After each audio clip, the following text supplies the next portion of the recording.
Tuesday. We're going to begin the meeting for Appropriations Subcommittee, Criminal Justice and Public Safety. We do have a couple of other folks, senators, that will likely be joining us, but in the short term, we'll begin with Senators Robertson, Dugan, and myself. And where did Senator Dugan go? Coffee. Oh, he's getting coffee. Okay. Well, then, can I call on you to do a word of prayer, Senator? Just a word? You can do as many as you like, All right. but stop Within after about a reason. minute. Within reason, yeah. If y'all all pray with me, please. Dear Heavenly Father, we humbly approach you today, Lord God, and we ask for your blessings as we move through this day, Lord God. Please keep us mindful, Lord, that lives are in our hands, and as we move through the budget process and the legislative process, that we never let this be far from our thinking. Please keep your hand on us today. Let the light of the sacrifice of your Son and our Lord and Savior, Jesus Christ, shine through our actions each and every day. We ask these things in your most precious name. Amen. Amen. Thank you. We've got several groups we're going to talk to today. We've got 8 listed. There are some folks that we cover in this budget that don't have any changes that directly impact the amended budget. Don't worry, the time will come that we're going to spend some quality time with you in the next set of hearings. However, in addition to this, we'll be setting up individual meetings with myself, with Senator Roberts and other members that want to get a little bit deeper dive into some of the issues. So today, when we're going through things, we'll try and stick to the main points, although I know a few of us have specific questions asked. And I do want to say, first and foremost, a sincere thank you to each and every one of you for the work that you do. There are a lot of priorities that we are asked for in state government. However, none of them are more important than this. Because if we can't keep people safe and secure and respond in their greatest time of need, then nothing else will matter. And I know oftentimes we spend the day dealing with lots of issues, but let me just again say thank you. It's meaningful for everything that you do, and we unequivocally have your backs. So we're going to begin today. We will start with the GBI. I know we've got Director Register here, and we're only going to do the podium because it's easier for the folks who are watching on video to see. However, if you want to bring anybody else up with you to follow up, please feel free to do that. And Director, I will turn it over to you. Okay, thank you, Mr. Chairman, and good morning to you and to the rest of the committee members. Mr. Chairman, we only have 5 items, and if you'll permit me, I'll combine 213, 215, 216, and 217 together, reduction of funds for personal service based on actual start dates and new positions. We have no issues with that. And the second item, 214.1 increased funds to maintain operations and offset reduction in fee collections, and have no issues with that. I just have one question. I don't mean to interrupt you, Director, but for 213, 215, 216, 217, were these funds then ultimately needed and utilized for other things such as overtime or other things? I want to make sure that we're not reducing any costs that you then needed in order to shore up something else in order to keep the agency moving when I know that everybody's struggling with manpower and resources, et cetera. No, sir, that was not the case, but I will give you an update that, of the 65 new positions that we received in FY23, only 4 medical examiners and 1 HR position remain vacant, but they're currently under recruitment, and the final 2 death investigator specialist hires will start on 3/1/23. So we are making some headway in the medical examiner's office, and a lot of good things to report on that when it's appropriate. Well, congratulations to you and your team. We've been working on that, I know, as a state for many, many years. So that was a great accomplishment to finally get those positions filled. Yes, sir. And then I know you want to talk about probably 214.1. 214.1, as you know, the user fees are critical to the GBI because we fund 114 positions in GCIC with that. And as we have seen, when we examine and look at the revenue, several things have impacted our user fee revenue. In the past, we would look at anywhere from $900,000 to $1.2 million per month for the revenue. We see that trending down to somewhere around $700,000 now, and even from this time point to June 30th, we are still projecting a $3 million plus impact because of those user fees. And then going into the next fiscal year, the projections that we have, and again, we're constantly working with OPB on that, trying to make sure that the projections that we are relying on are, we have the facts to back up their validity. But even going into this next fiscal year, if nothing else changes, we're looking at next fiscal year about a 4.26 million deficit if there's no consideration given. Thank you, Director. And I know that partly has to do with Senate Bill 319, as folks were not going to renew or get a new carry permit anymore.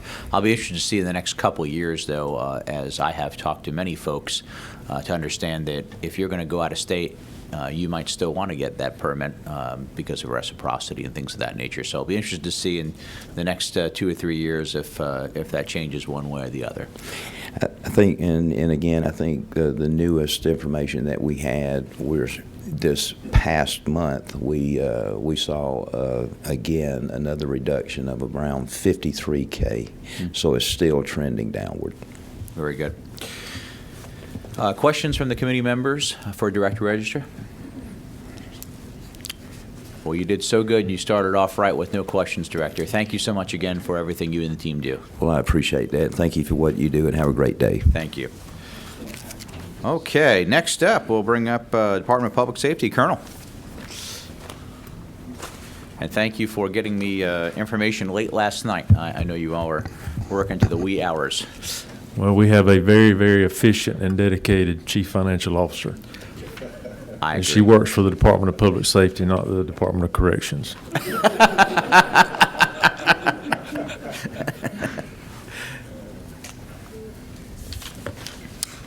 All right, go ahead, please lead us off. Well, good morning, Mr. Chairman. It's an honor for us to be here this morning to speak on behalf of the Department of Public Safety. We only have a couple items for amended fiscal year 23. Looking at the Senate tracking sheet, it starts on page 26, and we certainly support and appreciate the governor's 2 recommendations. The first one's on page 29, line 263.1, and it is for $30.3 million to procure and complete a new statewide radio system. Through our analysis and the recommendation of OPB, we think the one-time funds can achieve a statewide solution. Communications is the lifeline of our troopers, motor carrier officers, Capitol Police, and our DNR Rangers across the state. Our current platform limits our communication by troop and in some cases by post due to the antiquated technology. On line 263.2 in field officers and services, we support the governor's amended fiscal year 23 recommendation for 10 additional K-9s. The K-9s are an added resource and a partner for our troopers and officers. We currently have 30 trained K-9s with 8 additional dual-purpose K-9s in training. On line 265.1, we would ask that the Senate reconsider the reduction that was in the Office of Public Safety Support of $34,762. We could utilize those funds for an additional post-critical incident seminar and operational needs for that program. The Office of Public Safety Support has assisted over 5,400 individuals following critical incidents in 2022 alone. Mr. Chairman, the events over the last 3 years have changed our agency and our profession, but our employees have exceeded every single expectation, and they have stayed the course. While many people were teleworking during the pandemic, our people were delivering life-saving PPE, medicine, and answering executive order calls. Throughout the pandemic, Troopers and DPS officers continue to enforce traffic laws as we saw a surge in traffic deaths and crime. Because of Governor Kemp's leadership and the coordination of state law enforcement, we were able to prevent the violence experienced in many other states as we responded to civil unrest. As we do with any natural disaster, DPS has responded to tropical storms, tornado damage, as well as snow and ice storms. Our members are always poised to respond to communities when crisis strikes. Most recently, during an active shooter hoax, DPS personnel were some of the very first law enforcement officers across this state in schools. Since April 2021, DPS has been the lead state agency in helping combat crime in Metro Atlanta and other municipalities across the state, all accomplished while continuing our normal responsibilities and normal duties. We appreciate the contributions of each of our employees and recognize that they are our most valuable resource. Without them, there is no Department of Public Safety. The danger associated with the law enforcement profession has escalated to a level where the pay is no longer commensurate with the increasing job responsibilities. Frontline law enforcement officers put their lives on the line under rapidly evolving situations each and every day. Our agency has proudly served and protected during the most difficult time witnessed in modern history. Our goal is to be the safest state for our citizens, but unfortunately, recruiting and retaining employees is making this a very challenging feat. This is a difficult and dangerous job, and it grows more dangerous as the employee pool continues to diminish. This is affecting law enforcement across the spectrum, but the divisions most impacted are those who are on the front line, stopping vehicles with unknown suspects, confronting criminal behavior, dealing with rapidly evolving situations where life and death decisions must be made in milliseconds. Frontline officers deal with the worst of humanity. Bruised and battered victims of violence, mangled bodies in traffic crashes, and violent confrontations with evil. We're proud of the men and women in our agency. They're compassionate and professional, and they continue to do their job on a daily basis. Mr. Chairman, that is our presentation this morning. I'll try to answer any questions that you may have. Thank you, Colonel. I've got a few, and we'll see if the committee members do as well. First, for the statewide radio network, I appreciate that work. It's something that many of us have been working on for a very, very long time. In fact, a kind of a funny aside, I met with the governor a couple of years ago and asked him about this as he was working diligently to get money in. And he said to me that he had also worked on it when he was the chairman of public safety in the Senate that many years ago. So it's something that is long, long overdue. We know that from a state. And I know there are different folks that could potentially provide that, and I know that we also are trying to do that with limited funds. I did meet with some of the folks, though, from both sides, and the only thing that I want to impress upon you, and I'd like to follow up with you on, is whoever is the vendor of choice, that they have the backup and operation should we get that natural disaster, and we are taken out of how quickly they can restore those communications and make them capable and available, because I know that that's critical for all of us, but we will follow up at a separate time for that one specifically if that will work for you. Yes, sir. I completely understand the need for restoring the funds to the Peer Support Network, and I want to take a moment to thank you for that. I've talked to many of our local agencies who have benefited from that in their times of need when you all have come out and spent time with them, whether it be training their folks or actually helping in time of need. And having participated in that several years ago, I know how meaningful that is. So I just want to say thank you. Sometimes we do things here that we don't always get to see the fruits of what we have planted, but that is one that is truly extraordinary. I do want to talk about salaries and training, and I apologize to the GBI if you're still listening, because I'm getting the same information from them as well. One of the things that you have provided late last night is the cost of training as you have such high turnover, Colonel. And that cost of training is significant. In fact, it's so much that if we would invest more money in salaries in order to stem that turnover, the state may actually save money in total anyway from a budget perspective, on top of the fact that I think we know we have to do the right thing by those who are out there serving and protecting us every day. So with that, I'd love to get your thoughts on what it costs to train. Let's say we had the backfill, we were able to backfill immediately all those open positions. But how much money would it cost us in order to train and get them ready to be out in the road? So the cost of training to train a trooper and get him on the road is about $146,000. And currently we have around 140 vacancies. And when you pull the numbers on that, it would cost us about $38.8 million total for our entire agency to fill those vacancies, along with our motor carrier vacancies and our Capitol Police vacancies. So I'm just going to repeat the $38.8 million. As we start working on the full budget for next year, these are the exact numbers we're going to use to make sure we're spending dollars wisely in order to not just, again, support the men and women who deserve it, but also to make sure that we're spending our dollars properly and we're not foregoing in one area and spending more money in another. Questions from the committee members for Colonel Wright? I've got one from Senator Robertson. 7. Good morning, Colonel. Morning, Senator. Good to see you. You said you had 140 open slots, and is that 140 troopers? That's 106 in field operations. That is 3 in aviation, 1 in admin, and then motor carrier I have 21 vacancies, and Capitol Police I have 9.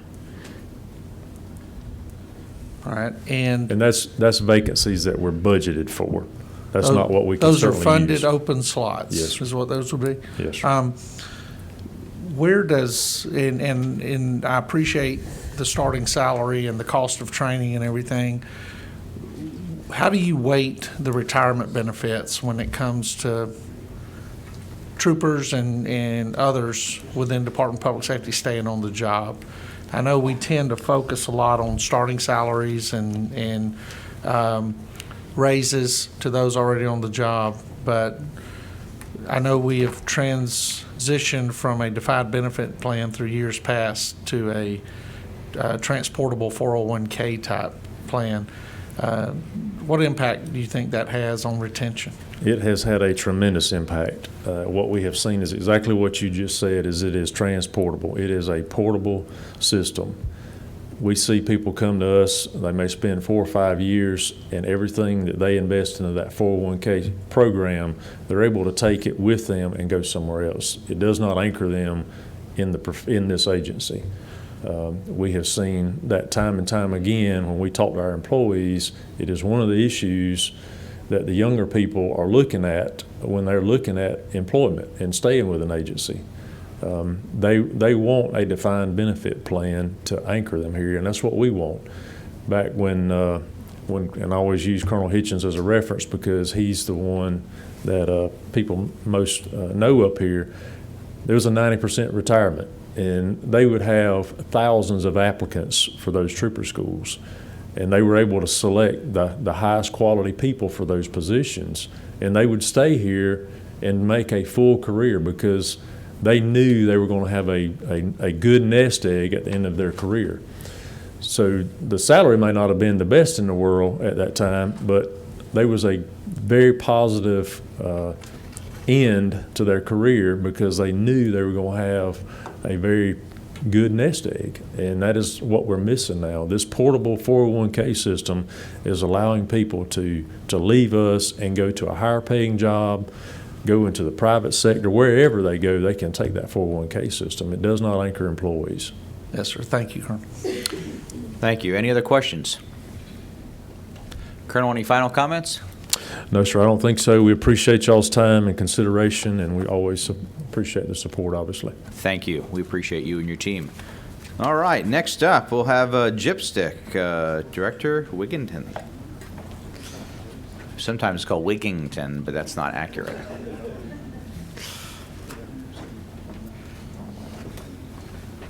Good morning, Chris. Good morning, Mr. Chairman, committee members. And I'll take it either way. I've been called a lot worse, so I'll take it the way you said it. So page 33 on the track sheet, 268.1, there's an increase the House put in for 10 additional vehicles for our use of force program. The legislature was generous last year in funding that program. The whole intent behind that program was to take it mobile across the state and teach the use of force de-escalation training in local communities, and that's been very difficult to do without those vehicles. So the request is for those vehicles to get these people mobile so we can deliver that training throughout the state of Georgia. And remind me, or remind the committee, that these were the trailers, basically, that were ready to go, right? So we could bring them to those different agencies. And this was, some of us went up to Maryland in order to see the different programs that were out there. And this was a commitment from the governor, certainly to help out, to have advanced training. So we've had them. We're just now ready to deploy them. Do you also have the manpower to deploy those? Yes, sir. So the manpower and the equipment was funded last year in the budget. The only thing that was not funded was the vehicles to make these units mobile to get them around the state. And I assume that's some type of either a pickup truck or SUV to pull these trailers? That is correct. Right. This is very important. I'm glad that we're doing this, and I know it's very important all the time, but especially with current news, I think that will give some people a lot of good pause and thoughts of what's happening. So thank you for doing that. Is there any questions from the committee members for Chris? Quick and easy. Thank you, sir. We appreciate you. All right, thank you. Y'all have a great day. All right. Department of Corrections, Commissioner Oliver. No stranger to this committee, just in a different role now. Congratulations again to you on your promotion, and thank you for your leadership. Thank you, and good morning, Mr. Chairman and members of the committee. We're going to go ahead and jump right into it. Our healthcare program recommendations should be on tracking sheet 114.1. It's to increase funds for physical and mental health and pharmacy services contract. This increase helps to support the new healthcare contract providers and increase mental health services statewide. These contracts provide a more stable cost model and includes electronic health records system being utilized for our physical, mental, and pharmacy vendors, and that's to the tune of $12.2 million. And Commissioner, I'm going to just do a quick brief stop on that one if I could for you. I know this was a long ago, before your time in corrections, but several years ago, we spent a lot of money looking at an electronic medical record system that ultimately we ended up pulling out of, that we did not follow through with. And I understand that was more than just corrections, that was a statewide part. But I'd like to ask your team to kind of do an analysis on that, so when we come back to the next hearing for the full budget, that we can talk about that, because I think there was a pretty significant cost to the state. Again, this was several years ago, and I see some of your team nodding, so they probably know what I'm talking about. Thank you. Thank you. Next, recommendations in statewide prison system, that's tracking number 117.1. Reduction of funds to the closure of, due to the closure of Georgia State Prison, it's $20.8 million. Tracking number 117.2 is increased funds or recommendation for $56.4 million for emergency repairs, upgrades, life safety, security systems, and major maintenance and renovation projects statewide. The House Budget Office added additional $5 million to the governor's recommendation of $14.9 million recommendation for upgrades and life safety supply, life safety and security technology systems for a total of $19.9 million. We do support that increase. And so just to kind of give you breakdown on some of the emergency repairs, that $4 million is going to Autry State Prison for water system upgrades and wastewater infrastructure maintenance. The 19.9 is upgrades to life safety and security systems. It's 12 projects over at 5 facilities. That's to upgrade our CCTV, perimeter fencing, locking control systems, and fire alarms.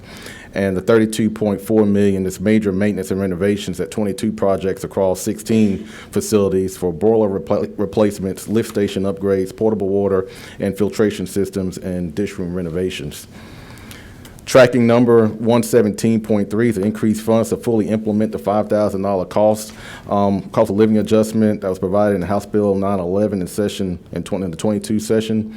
This provides a cost of living increase for our contracted teachers that was added by the House budget as well. We support that. That total recommendation for our state prison program is $35.7 million.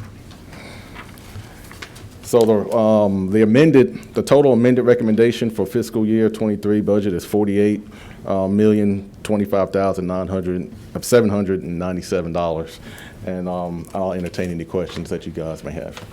Thank you, Commissioner. I've got just a couple. The first one, for the additional $5 million that the House put in for the budget, looks like it's specifically talking about technology, Yes. safety, security.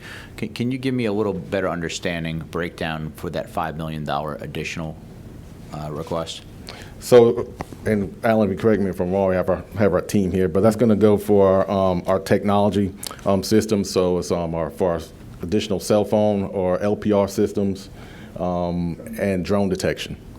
Well, that was exactly what I was going to ask you about. So we spent a lot of time in the last several years and effort for adding funding for that very issue, especially for cell phones and drones. Can you provide a brief update to the committee on where that's been deployed and what results you've gotten from that, as well as what future needs we're going to do to continue to stop what's happening there? Yeah, and I'll have our Chief of Staff, Alan Dawson, come up and give you a brief on where that funding was going and where we're at with it. But I will say this, I think for the future, that's exactly where we need to go. From what I've seen in this short time that I've been here, a little over 30 days now, we're fighting a fight when it comes to drones and contraband coming in. Just to put it in perspective, I saw a drone yesterday that we seized from from somebody from the outside, a civilian. I mean, the drone was huge. It's probably could fill up the inside of their table there. And that's what we're combating. So the more technology that we can put into our prisons and around our prisons to detect those drones, to keep them from coming in and then catching the bad actors, that's exactly what we need to do. Some of these pilots are getting upwards to anywhere between $5,000 to $8,000 for one fly. And so that's the situation that we're facing here. But I'll let our Chief of Staff come up and provide you an update on where it went. Okay, good morning, Mr. Chairman. So, on the LPR cameras that we discussed last summer, we have installed those at 13 locations, and those have helped us obviously find folks who are either piloting drones or throwing contraband over the fence. So that's been very successful. On the drone detection, we purchased some systems there. We have 4 systems completely installed. We have 2 more that will be installed by the end of February. All of those will be up and running by the end of February, fully operational. To give you an example of how that works, at Wilcox State Prison, we were getting about 200 drone flights a month. After we put in the drone detection, we're down to 10 or less a month. So drone detection is very effective. And then on the mobile managed access, so cell phone detection, we actually scanned all the state prisons. We have a mobile unit that goes around, and we turned off over 1,200 cell phones in that 6 months. And that process is ongoing now. In the perfect world, knowing that not necessarily installing that equipment in every prison will be either financially or operationally sound, how many more mobile units do you think we would need in order to stay on top of that? So we're looking at some other options. We think probably a minimum of 5, but we have some other options that we're looking at with our vendors as well that may help reduce that cost. So that's something I think we could kind of explain more in detail. That's great. So between now and our next committee meeting, I know we'll be spending some time one-on-one, but if you could help to put those together so we could look at that for the full 2024 budget, I'd appreciate it. Okay. Thank you. Questions from the committee members? I've got one from Senator Robertson. Really quick, the options y'all are looking at, does it take it to a static system and do away with the mobile system so that we're not having to move from prison to prison with the technology, that the technology actually is based at the facility? So we're kind of looking at with the drone detection. Correct. We Well, really, with cell phone and drone. right. So if we use a layered approach and we have the LPRs, the drone, and the cell phone, we can really shut down the phones getting into the facility. So one of the options we're looking at is a hybrid, where we have antennas now outside of the wire, and they can bring in the mobile equipment and simply plug in the system. And then when we get the drones down, or the cell phone count down dramatically in a facility, we can use that equipment at another facility. So it's kind of a hybrid approach. And also, with the antennas outside the wire, if we do put in a fixed system, I mean, all we have to basically do is hook up the telephone equipment, and that way the offenders can't get to the antennas and shut the systems down. And so that, having that static system would eliminate the need for a mobile Yes. system, correct? Yes. Are correctional officers still allowed to bring personal cell phones over the guard line? No, they have At all. not ever been allowed to. Right, that's right. And if they do, of course, it's a violation and, Right, that's addressed. yeah. And that's one of the other layers of security. We've gotten to new advanced body scanners, a lot more like what they use in the airport. And those can identify any type of contraband, no matter how hard you try and hide it. All right, Okay. thank you. And let me just add too, and just say that looking at it, I thought kind of the same thing. We're not getting nearly as many compromised staff bringing in contraband as we are catching civilians and the drone. So the staff are doing a phenomenal job, and each and every day I get text messages on where they're actually intercepting cell phones or any other contraband before it even enters the prison. And so they're doing a phenomenal job out there. Are we perfect? No. Do we have compromised staff going around? Absolutely. But we're dealing with those individuals. And I'm sure we're aggressively following those cases whether it be staff or civilians. Absolutely. Yeah, Yeah, thank absolutely. you, I appreciate that. Yes. And I do want to comment, and I just ask you to talk about attrition. We worked very hard in the last couple of years, not just for the 5,000, we added additional pay on top of that, specifically for all things corrections, both for yourself and DJJ, to raise that salary. Some of the turnover rate, especially in your older position, was rather extraordinary. So could you give us an update on that? Yeah, so I think right now turnover rate is sitting right around 47%, and that's but we're seeing a decrease. So we're projecting to kind of get around 40%, 41%. But we're seeing record numbers in our academy classes.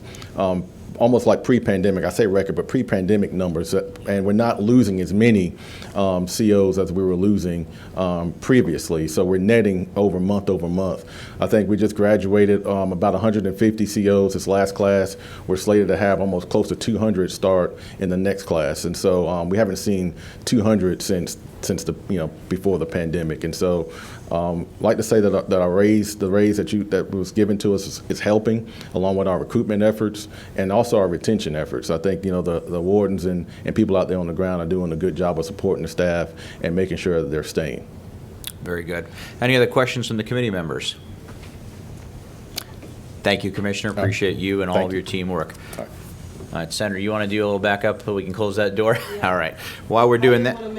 I knew you didn't. Okay. Well, while we're doing that, we're going to ask Department of Juvenile Justice, DJJ, our interim commissioner, Commissioner Reynolds Cobb. Come on down. I need to get a trial lawyer in here.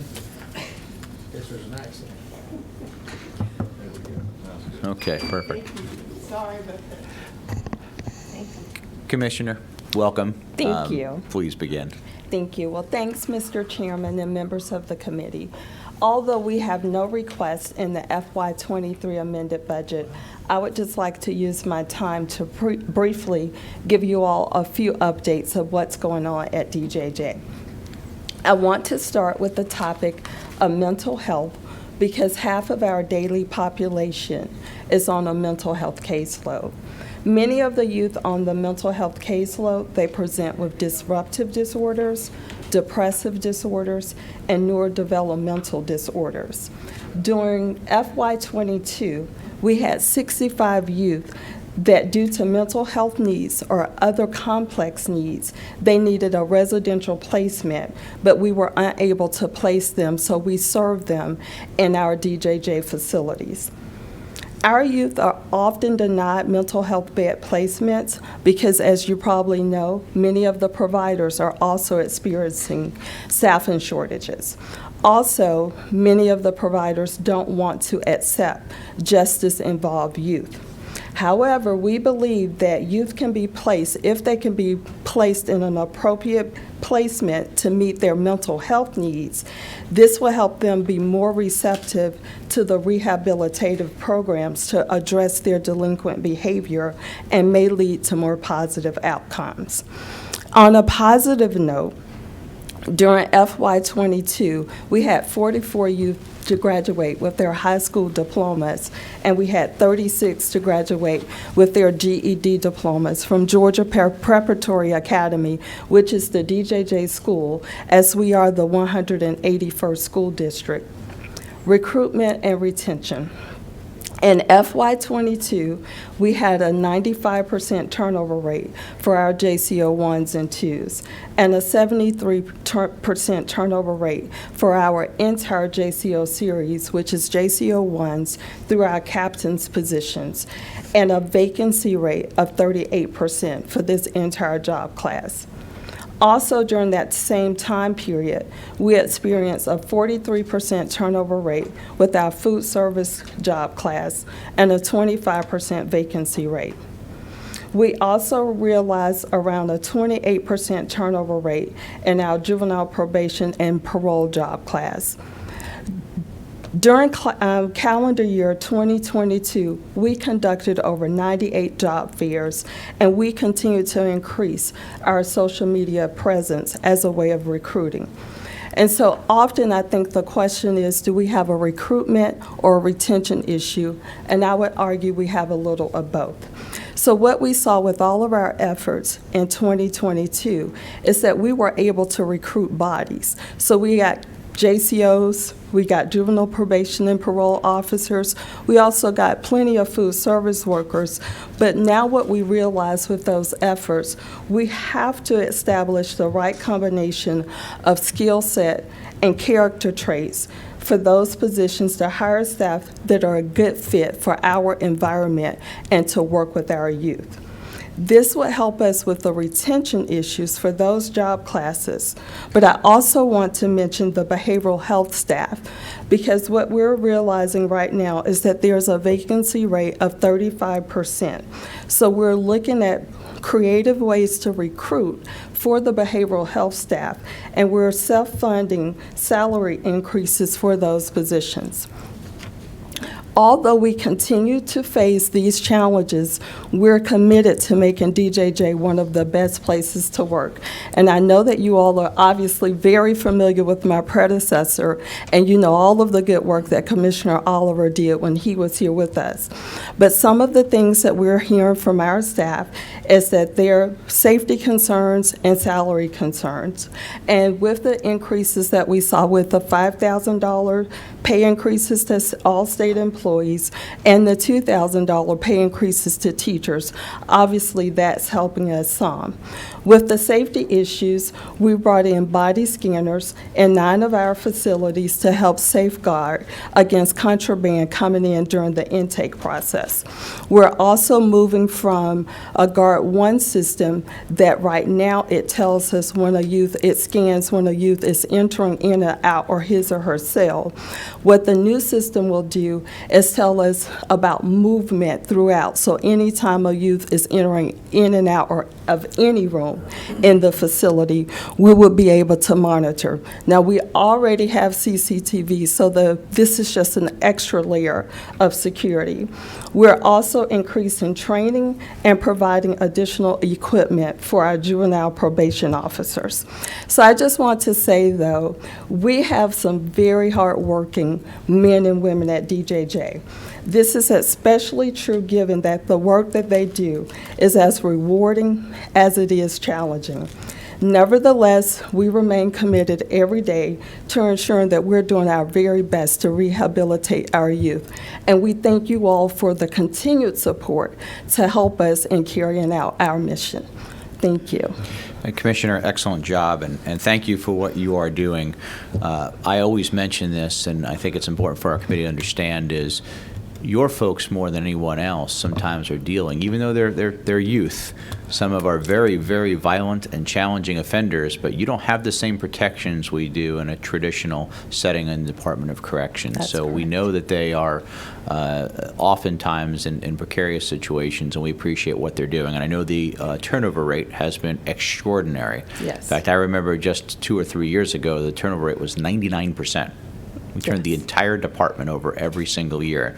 And I know that obviously Commissioner Oliver and then now yourself are doing things to continue to lower that. I would like to ask, before we come back to the full committee, that we look at other ways that we can continue to do that to support you and the mission that you have, whether that be from the funding and salary or also the recruiting of the mental health officials. Okay, thank you. Questions from the committee members? Senator Robertson. Commissioner, thank you for coming up. I really appreciate that. I've got a very dog-eared copy of a DSM on my desk at home. Would you clarify exactly what a disruptive disorder is Yes. within the within your facility? Yes. So for us, that would be conduct issues or just defiant behavior. Okay, so not necessarily a mental health issue, just in some cases when we're dealing with males, it could be a testosterone issue or just the typical Yes. bravado that comes along with that. And when you talk about residential placements, what kind of facilities are you attempting to move these individuals, these young men and women into? So a lot of them would be like a PRTF bed or somewhere where there could be intensive mental health treatment, and then that way they can get the treatment that they need to actually deal with the mental health issues that they have. Would these beds be in private sector Yes. facilities? Yes. That house other individuals that are not part of DJJ? Yes. And are we finding that a lot of those private sector facilities do not have the capabilities of managing, for lack of a better term, juvenile delinquents? So I think it's a combination of both, Senator. I think some of it is that just like we're having issues with mental health staff, I think some of them truly are having a difficult time recruiting to have the appropriate staffing to deal with the mental health issues. And I do think that you're right, that in some instances, it's a situation where they may have the training to deal with the mental health issues, but not necessarily have the staff that's comfortable in dealing with some of the behaviors of our youth. Right. I represent the Bradley Center in Columbus, and it's an incredible facility, but their staff are not equipped on use of force and de-escalation as far as violent behavior in some cases are, and dealing with individuals who may be charged with, very serious felonies. And a lot of their patients are volunteer check-in, and some are committed non-voluntarily. So I could see the issue. And are the majority of the residential placements y'all attempt to make into private facilities? Yes, if it's a residential placement, it would be private. And you said that y'all have had how many job fairs in the last year? 98. And we're continuing to look at a 95% turnover? Yes, sir. Would you agree with me that maybe we need a new plan? Absolutely. One of the things that we're actually doing, which is the reason why I mentioned, we now have to really look at what's the right fit. What is it, what character trait and skill set we actually need to make the person a good fit? Because where we can recruit, a lot of times they get in, they don't realize what it's like to be in a facility setting, because it's almost as if you're incarcerated the entire time you're in the shift. So we will do and continue to work to do a better job to make sure that we're recruiting the right people and we're giving them the right understanding of what the work environment looks like. Well, Commissioner, thank you for the job you do. Thank you. I spent my career dealing with adult offenders, and I would never, ever want to have to deal with juvenile offenders every day. Thank you. Thank you. Any other questions from committee members? Senator Dugan. So to tag on the placement or the homes, for lack of a better term, would youth villages or Kids Peace be examples of those? Yes, and so there are different types of beds. So I just want to make sure that I specify that. And so what we're really looking at is those youth, that's high-end youth that truly have a need for some really intense mental health treatment. Those are the types of beds that we're working to recruit and to try to bring on board, so that they will feel comfortable in meeting the needs of our youth. Does that answer your question? Kinda, because one of the things I was seeing with child placement in some of these facilities, they can't put the kids in the facilities because there's not enough teacher to or faculty to student ratio. Right. But you can't get the funding for the teachers unless you have the kids in the program. Absolutely. So It is. It's a catch-22 in so many ways, but I think part of what we're seeing too is, to some points that have been made here, even if our youth at times, if they are accepted into the beds, we will get phone calls because our youth, they have disruptive behavior. They will run. We've had situations where they brought drugs into the facility, and we're often sharing these beds with like defects kids. And so all of those things present challenges to us when we're trying to get our youth in a bed, just to make sure that they get the mental health services that they need. Okay, thank you. You're welcome. Any other questions? Thank you so much, Commissioner. Thank you. Appreciate all the work that you and your team do. Thank you. Next up, we'll do pardons and paroles. Our Executive Director, Mr. Chris Barnett. Come on up, Chris.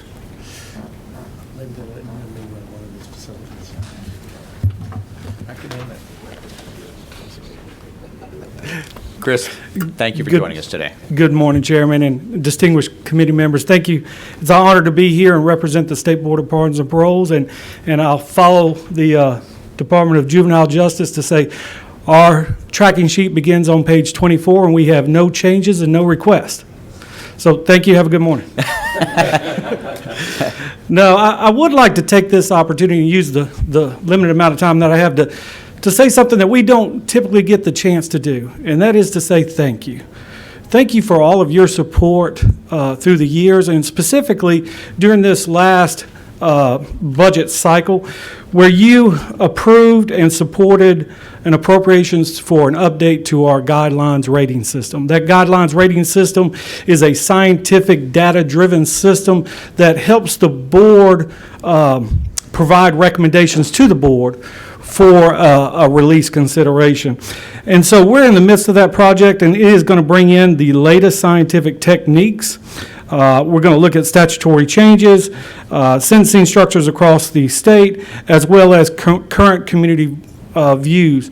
By combining all these, I believe we enhance public safety, provide the board with quality recommendations so that they can make those difficult decisions that they have to make every single day. So I'd just like to end it and say thank you for your support and the appropriations. And Chris, we appreciate the work you do, and I know Rita is not here today, but most of us, when we have something we need some information for, we'll contact her, and I think she works 24 hours a day, 7 days a week, 365 days a year. So thank you to her and everyone who is serving.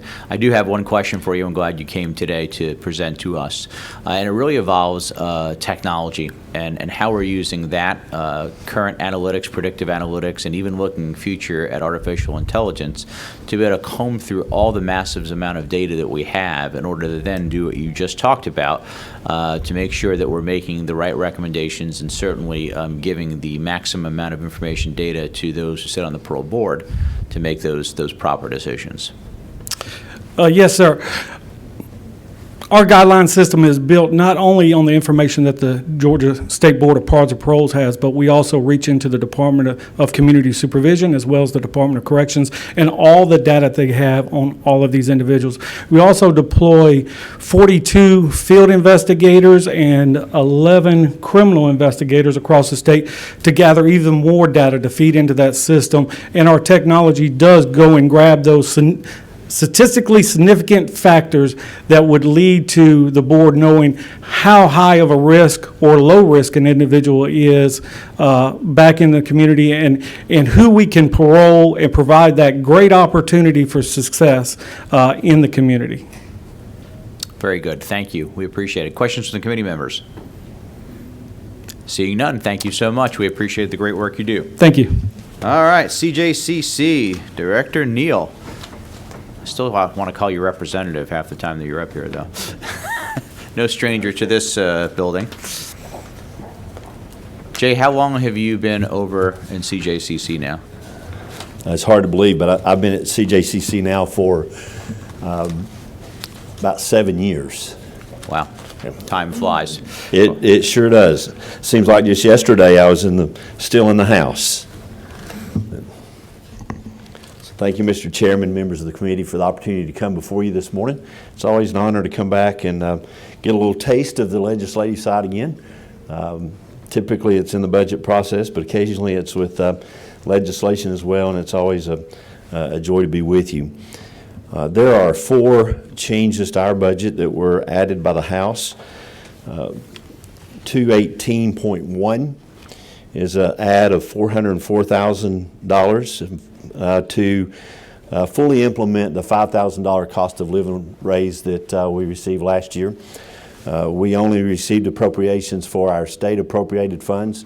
The Crime Victims Emergency Fund staff is fully funded out of the Crime Victims Compensation Fund staff is fully funded out of the Crime Victims Emergency Fund, and the House has recommended that we receive appropriations in this fiscal amended budget to cover the cost of those $5,000 raises for our Crime Victims Compensation employees. 218.2 is an increase in funds to the Crime Victims Emergency Fund of $4 million. We have, in the last, since the beginning of the pandemic, we have experienced a $24 million reduction in revenues into that fund. And a once healthy fund has become a fund that's in a little bit of a crisis. And we appreciated last year an ad from the General Assembly and the Governor for that Crime Victims Emergency Fund, and certainly an additional infusion would be much needed at this time as well. So if I could just interrupt you for a moment, Jay. So Okay. the $4 million that the House added to that, my understanding is that will meet part of the need, but certainly not the full need. What does that look like in order to get that fund to a level of at least comfort for the short term for you and your team? So we've been doing a considerable amount of things over the last couple of years to try to stabilize the fund. We requested $8 million this year in our request to OPB. We have done some things. For example, you probably remember last year the workers' compensation bill that was passed. We had previously been paying medical reimbursements at the billed rate. Beginning July 1, we can now pay those based on the workers' compensation fee schedule.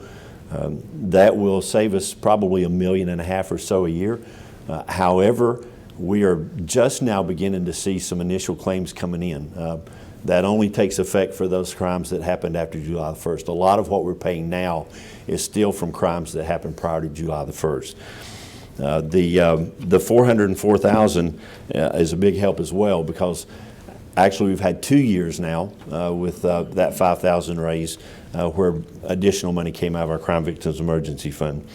So our ask to OPB was $8 million. We've also done some things administratively to lower our administrative costs to the Crime Victims Emergency Fund as well. Thank you. And I don't want to get out of order here, but if we go back to 218.1, does this include VOCA and all the other area raises? I know that we were making sure that everybody was captured for the $5,000 pay raise last year. And I know that sometimes we go through the legislative process for budget writing. We have different folks in different areas, and I want to just make sure that we've got everyone caught up there. Actually, we don't.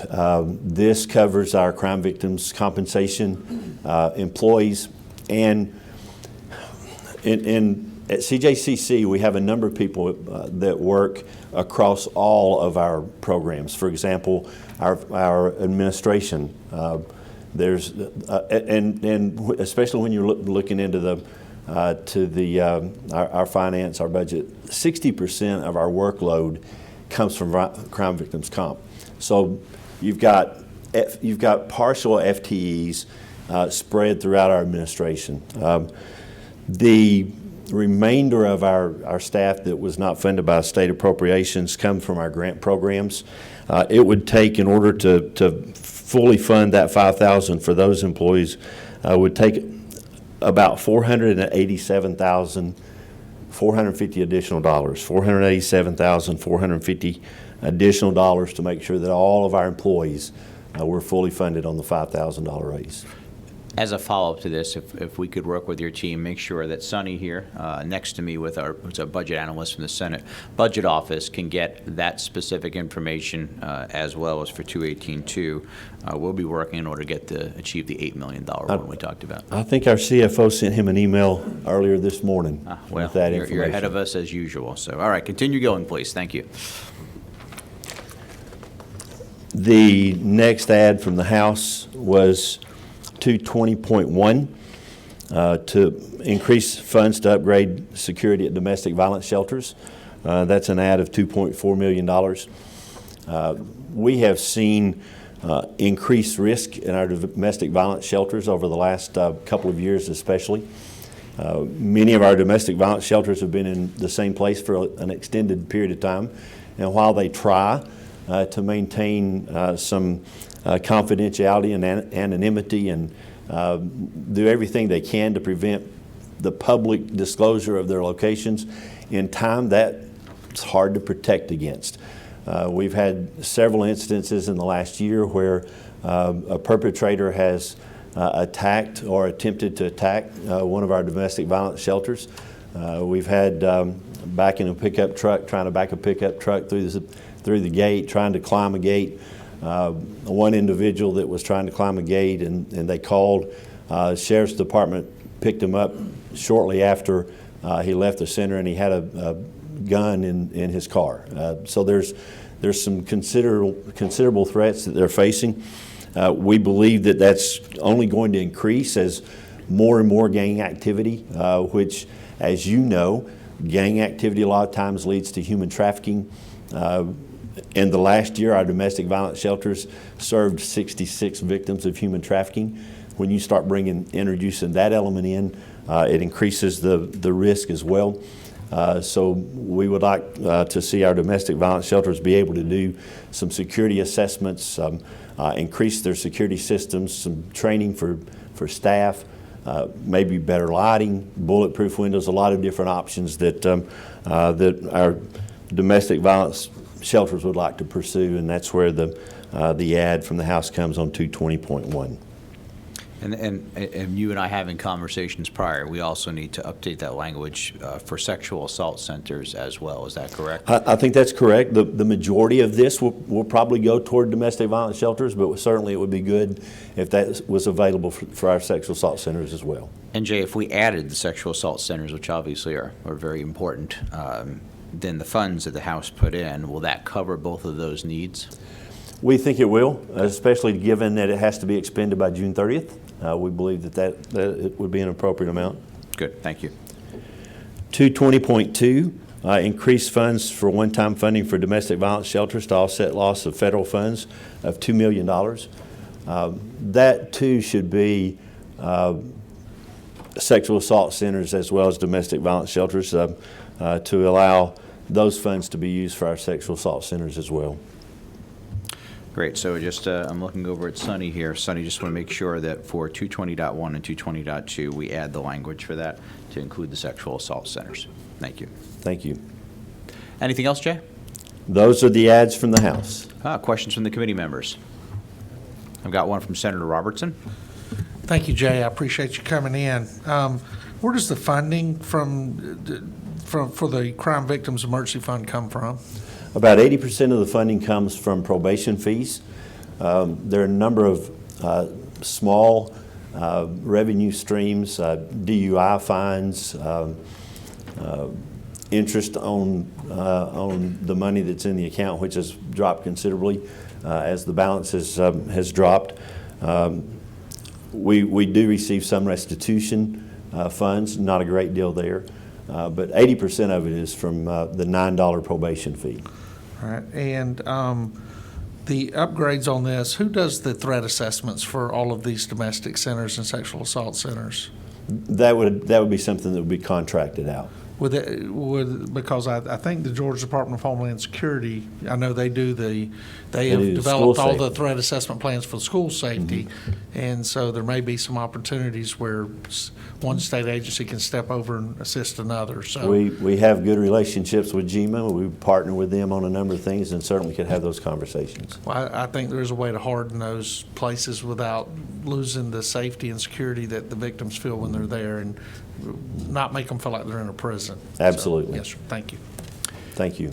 Any other questions to the committee members? Thank you, Jay. Appreciate Thank you, again Mr. all your Chairman. work Appreciate and that you. of your team.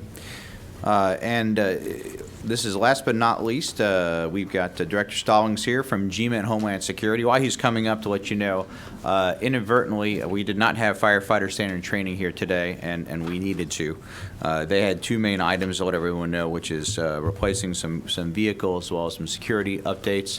We will get that information back out and submit it to the committee members, so you have that available prior to submitting our final budget. So, Director, thank you so much. I do want to take a moment and thank you personally and your team. Over the last few years, GMA has been doing a heck of a job, but also been tested probably to the limits that none of us had anticipated. And I just, again, want to thank you for the great work you're doing. And I know you're going to give us an update, but one of the things I do want to specifically ask you about, to give you a little bit of a tee-off, is formalytics and repeat offender, as I know you and I have had some discussions, and it is my expressed interest to have those things moved completely statewide. Yes, sir. Well, again, thank you, Chairman and Committee. I appreciate it. Again, Chris Stallings. I got in trouble last time for not introducing myself to the thousands watching online. So, Chris Stallings, Georgia Emergency Management, sir. And so I do appreciate the opportunity to present to you this morning and to your topic there of formalytics. I agree that, as you said, it is something that we've seen great success with. We are seeing an implementation to the limits that we have available to us. As always, whenever you base something off of a grant, it is as good as long as you can continue to receive that grant. And so we're working very hard, very diligently. As we just talked about, CJCC is a partner with us, and they're trying to ensure that we've got that grant that can stay stabilized. They saw the value in that program as well. We've seen significant results already with the judicial circuits that have implemented the program. We're seeing the ability to cross-network like we've never had before. I think, as we all know, I spent my days as a state trooper, and it was aggravating taking someone to jail, going before courts, finding out that later on this person is a repeat offender in other judicial circuits, but we've not had the opportunity really to build those cases because at a particular time there's a don't tread on my territory, or the ability to just find out, unless it was in a criminal history where they had maybe felonies that had come up along the way. There was not the ability to build a network and a capability until we found this. And so I'm very proud of the work that our agency has done. I'm very proud of our Homeland Security side of the house. They are rock stars, in my opinion, on leading and leaning forward on the ability to conduct and complete gang investigations. I think very proud of the work that the legislature did. They put together a bill that is second to none, in my opinion, whenever it comes to attacking gangs, and that now is being supported by us in every way possible, sir. So I do appreciate that. To your point, making it more permanent, that would be something that would take away the ability for us to lose a grant. Every year we get recommendations from DHS, and we're told how we're going to spend the limited numbers of dollars they give us. And unfortunately, as we all know, whenever we get new leadership, those priorities will change. Those priorities go from this year it's cyber-based and it's cyber-focused, and the previous year it was domestic violence violent extremists. That was the talking point. And so this year we're waiting to find out what the NOFO or the notice of funding is going to tell us. You're going to spend a certain percentage of those dollars we give you. So every year is a little back and forth. We get an idea of what those basic 5 are going to be, but those percentages, when they come out, that really shifts us. So having this program locked in with your leadership there, sir, we would be very appreciative of it. So. And just for the rest of the committee, I know Senator Robertson is well aware, but for everyone else, this tool that was designed, it really helps to build these gang cases, and the goal is to take down the entire criminal enterprise. And because of that tool, and then also using the repeat offender in certain jurisdictions, right here in Atlanta, we had Chief Shearbaum here just last week in front of the Public Safety Committee talking about it. It's making a real difference in going after the true bad actors that are constantly causing the problems. And I know we've heard this before, but it's worth saying again. You can look at a lot of different statistics, but the average one says somewhere between 70, but more likely closer to 90% of all our violent crimes are criminal street gangs. They are public enemy number one, and we need to continue to do this work, whether it be through supporting our law enforcement that are out there, using the tools that you and your team are helping to create, and then certainly assuring that our prosecutors and judges are following that through and putting them away where they need to be. So we appreciate the work you're doing. Yes, sir. Thank you so much. Jumping into House recommendations, if you'll see on our first slide that we provided you, just in case for quick reference, it coincides with the House tracking sheet 2761. So our original state allocations were 3.754 and 27.6.1. They removed the 704,841. What that was last year, as we had discussed with the House and with the Senate here, an appropriation that would have picked up the majority of our state impact to the $5,000 increase. There was some disregard language. If you'll look on the second slide at the bottom, it's the disregard language for that particular increase. And so it was determined by the governor's office that there was a concern of subplantation, and so those funds were redirected to a project that we had been discussing because we were moving away from spending a lot of money for the warehousing that we're doing for PPE and a lot of things. We've taken over the Macon Farmers Market there in Macon, which has been an extremely beneficial piece of real estate for us. It's given us a centralized location so that we can rapidly deploy. So we were going to use that to enclose those. The second part of that, though, which is unique to our grants that we receive, is we're a dollar-for-dollar match grant organization on our emergency preparedness. So for every dollar that the federal government provides us, we have to have a matching dollar before we're allowed to spend it. Essentially, though, it makes us a 50 cent on the dollar investment. So it's a pretty good turnaround on state dollars. But what happens is whenever we had this allocated, we took that and added it to our EMPG monies, which gave us the ability to have match moving into this year's cycle. So if that 704 is removed out entirely, that essentially is a $1.5 million impact to our budget if it's just removed, because we had some set-asides where we were going to continue working on that for our match.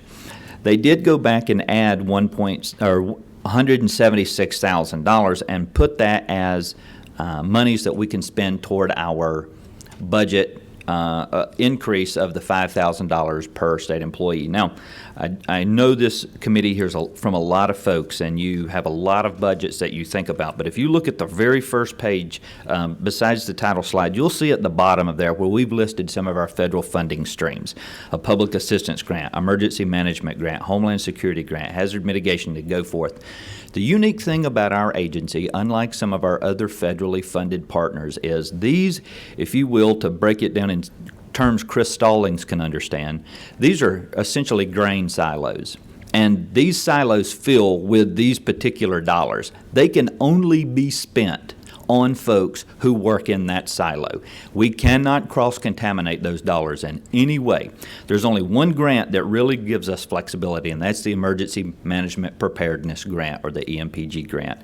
That is our grant that is a match dollar for dollar. currently we have, if you look on the third slide, you'll see what our EMPG impact and what our state salary impact has been. You'll see our state dollars. We went from, in 2017, we went from 1.9 million. We jumped to 2.5, which is a tremendous increase, which we're very appreciative.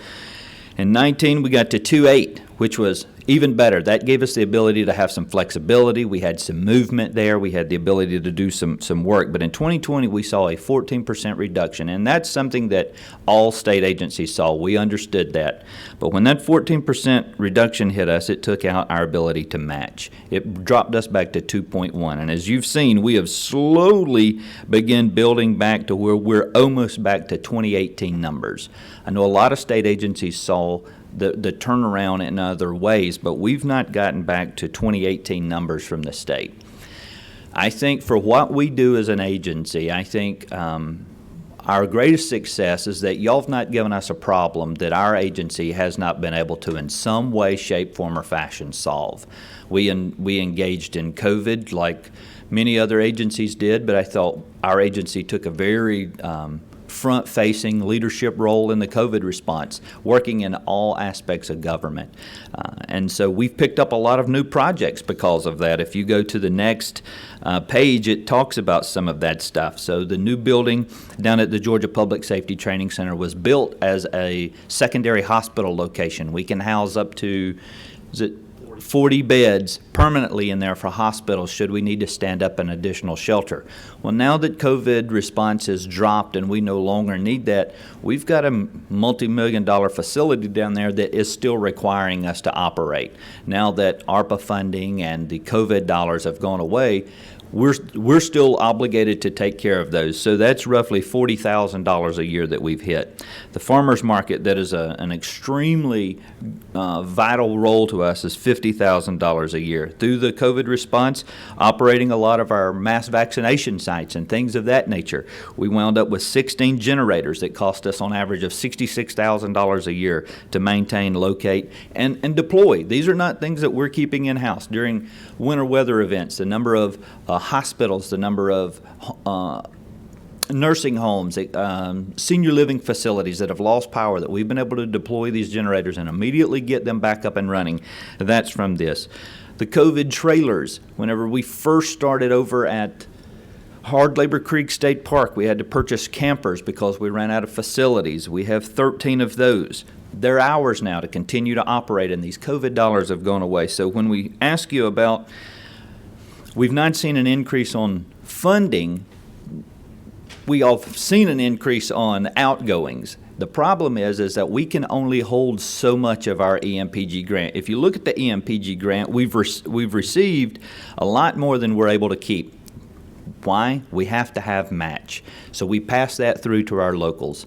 We pass that through to our county officials so that they can come up with match at the local level and do those. So I know I said a lot there, but I say that because when we lose 704 out of the budget there, and I understand the goal was to turn it back into dollars that we could use anywhere, the net loss is $528,000 to our budget that we had already established with match moving forward. And Mark, if I missed the mark on that one, that was monies that we have set aside to match the government. So I would ask that conversations be had about reversing that and putting that 704 back into place so that we can at least get through this amended.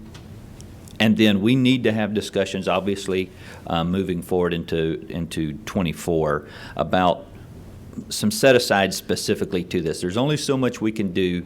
We're working very hard. You're going to see some legislation. Senator Robertson, as you mentioned a while ago, working with CJCC on school safety and hardening, and we're very proud of those legislations. You got to attend our school safety conference last year. We're very proud of that. That's only growing again this year. We're doing a lot of key things around the state, a lot of behind-the-scenes work. And so it doesn't get the fanfare sometimes that other state agencies get, and I understand that. that. We're proud to work in the shadows. But I think at the end of the day, the employees that we have sometimes are considered federal employees. I assure you, we are all state employees that pay into the same employee retirement system and get those same state funds. So I appreciate the time. I know you didn't expect to hear all of that, but I feel better getting it off my chest. Well, Chris, thank you. We appreciate the very important updates. You've taken on an extraordinary amount of work in times that the dollars were going the opposite way while you're taking on more work. And we do want to work to make sure that we don't miss out on matching grants. That would be a shame, to say the least. But I also believe that, you are state employees, even though you get a significant amount of your funding federally. And really, this is a very, very small investment from state tax dollars to get an awful lot of return. So thank you for doing that. We will be working with you and your team both on this as well as the full budget. Questions from the committee members? Senator Robertson. Chris, it's my understanding that y'all have reached out to locals and asked them to take a 10% haircut on the funding that y'all are sending. What's the total clawback on that, do you think? $279,000. Okay, and the reason to pull that back is because we, going forward, I didn't go into all of it. A prime example of where we get hit in our budget, we stood up for Hurricane Ian. It did not make a threshold. We did not get a declaration because the storm did not hit our state. However, it's the 5th deadliest storm that's ever hit the United States coastally. It landed as a Category 4. You can't risk not activating and moving forward. I would hate to have to stand here before you today and tell you why we didn't activate. That's right. So we had to activate. Totally, it was $165,323 impact on my budget. We did not get to recover that because we did not get a declaration. We did not meet a threshold because we did not sustain injury to our state, which I will tell you, I would spend $165,000 any day of the week to ensure that a Cat 4 did not hit our state. But the flip side of that is whenever you take a $165,000 impact that you are not budgeted for, because we can't simply beg you to prepare us for storms that are not even thought of yet, those have substantial impacts. Our budget is very slim. We had no area to cut. I mean, we have went through, we've cut technologies, we have dialed back on, even to the point, as silly as it sounds, desktop telephones. We've done away with the majority of those. We telework. We do everything we can to cut our budget because, as you mentioned, Senator, we don't get a lot from the state. We get a very small amount. And so we found enough match through some training that we had done to be able to bring our budget, as I joke, to get us back to broke. Yeah. And so that's the reason we're doing it. And that was the point I was hoping to get to, is the fact that what you're trying to do is fill a hole in operating expenses. Yes, and of course, I know we can anticipate because we know every year there's hurricane season and all this other good kind of stuff, but we can never fully understand.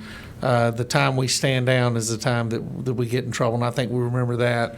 I think it was back in during the storm that hit South Georgia and destroyed the forests and pecan crops and everything else. But I have heard from one of the larger municipalities that I represent, and I think this 10% is only going to hit them about $5,000.